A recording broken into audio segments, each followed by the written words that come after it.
Within the crisis, there is opportunity. But when you talk about a new structure, I'm not sure you've used the term new world order. I mean, what is it? Is it simply a world order that's defined by new interest and new mutuality of interest?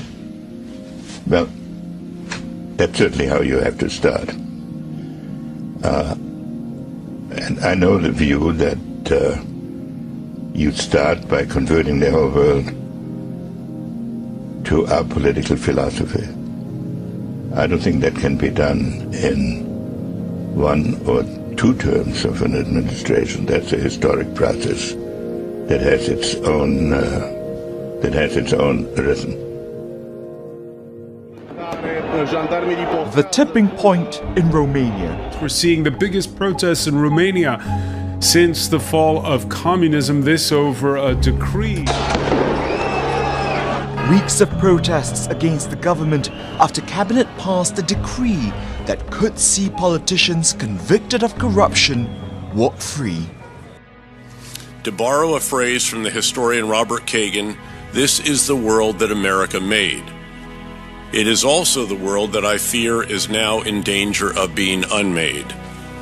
The international order that America created is now under unprecedented threat from multiple directions. It's the worst fighting in months. Deadly violence between Ukrainian troops and pro-Russian rebels. Today, President Trump imposed new sanctions on Iran after a ballistic missile test. We will never repeat, never, and get the same statement from those who are complaining.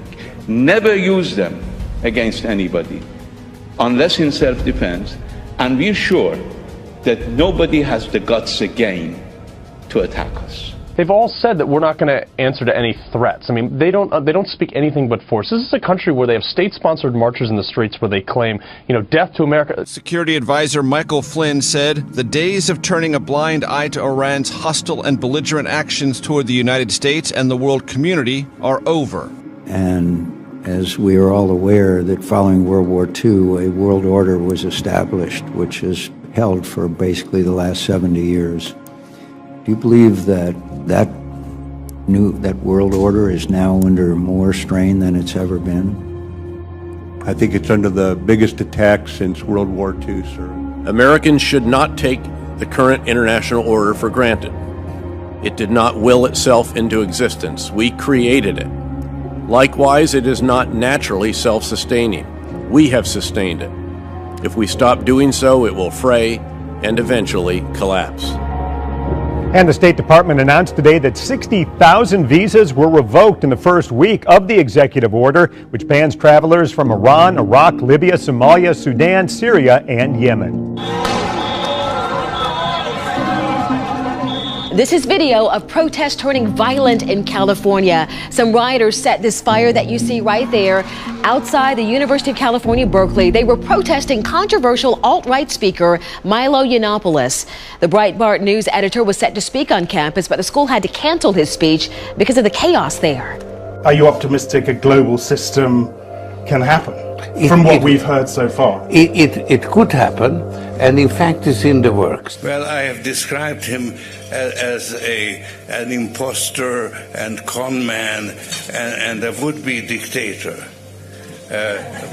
But he's only a would-be dictator, and he would be dictator if he could get away with it, but he won't be able to.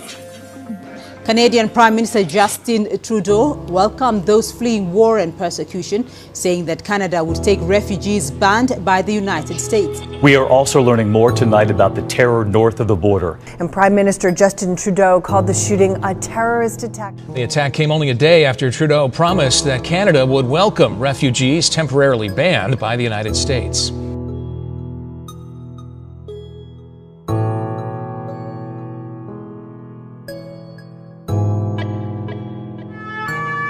Tonight, French police raiding locations around Paris. An ongoing investigation after a terror attack at perhaps the world's most famous museum. As bewildered tourists looked on. I wonder if it's a training exercise. But it wasn't. Inside, a man with a machete in each hand lunged at soldiers, shouting "God is great" in Arabic before he was shot 5 times. A man carrying a machete and shouting Allah Akbar. Security is at its highest level in France because of a series of attacks which have killed hundreds of people over the past 2 years. Starbucks chairman and CEO saying that the coffee chain will give jobs to 10,000 refugees over the next 5 years. The CEO from Starbucks issued a statement saying that the company will be hiring immigrants in stores all around the world. Well, there's 2 things I can't stand. One is willful ignorance, and the other one is political grandstanding, and that's what Mr. Starbucks is doing. Now, as far as hiring 10,000 refugees, yeah, I believe he should hire 10,000 veterans. They're the ones that made it possible for Starbucks to be where they're at right now. But more importantly, I think what Mr. Starbucks is saying is, I got to hire 10,000 more people because he believes in Donald Trump. A Dallas ISD high school art teacher is on administrative leave after posting a video on social media of her doing what seems to be staging a mock assassination of President Donald Trump. The video shows her shooting at an image of President Trump with a water gun. You heard her yelling, "Die," and it appears to be in a classroom. Now to a call for assault charges against a high school teacher in Southeast Houston. The parents of a teen say a teacher assaulted their child at Sterling High School. Well, that Sterling student claims his teacher not only punched him, but also offered him and other students extra credit if they demonstrate against Donald Trump. He said during some horseplay in class, he told another student, quote, "That's gay." He says his teacher responded by accusing him and Christians in general of being homophobic. He says the teacher punched him in the chest while he was trying to explain what he'd said to his father on his cell phone. Robles was disappointed when the university canceled it. I think the people watching tonight should look at the people protesting and look at what color hat they're wearing. It's certainly not red. But as you can see, she was wearing red. As we continued the interview, Kiara Robles paid for it. Are you surprised, ma'am? In a free country, with free speech in this iconic place, no matter what a person's politics, that happened. Ma'am, are you all right? Yes, I am. Thank you for asking. Masked rioters were seen attacking people, hitting them already on the ground or even as they ran away. But one witness happened to be in the right place at the right time. Organized fighting is what he loves, not street fighting. But he says he had no choice but to intervene. Then all of a sudden I see some guy running, getting chased by a mob of like 15 people. They're 15, 20 people. They're chasing him down, hitting him with sticks, with their faces covered. The guy was already covered in blood. He'd already been beat up. Shields says no one did anything to stop it. So I ran over and started fighting the people off. Like, let 20 people jump a guy. I'll do it if I have to, man. It's not okay. In this video, Shields is seen confronting the masked men who claimed the victim was hit because he was a Nazi. After the first fight, I knew lots more people were getting attacked. I ran out to try to get the police, and the police, they even recognized me, and they're just like, yeah, we're not really going in there. I don't know if they were cowards or if they had an order to stand down, but it was a disgrace to see a police force stand down like that. What would you call this age, this opportunity, this moment? It's a good question. I haven't condensed it into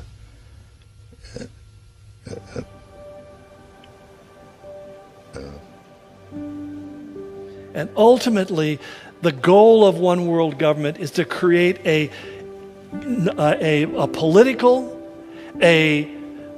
economic, and spiritual dimension upon the planet that is all focused upon one thing. Create a new world order. A world in which there is the very real prospect of a new world order. The pieces are in flux. Soon they will settle again. Before they do, let us reorder this world around us. That you have a series of megalomaniacs, people whose ultimate goal is to rule the entire world and control it as best they can. So, in conclusion, ladies and gentlemen, a new world is emerging. It is a new world order with significantly different and radically new challenges. There's never been a time in human history like the time we are in right now, especially with regards to these kind of issues.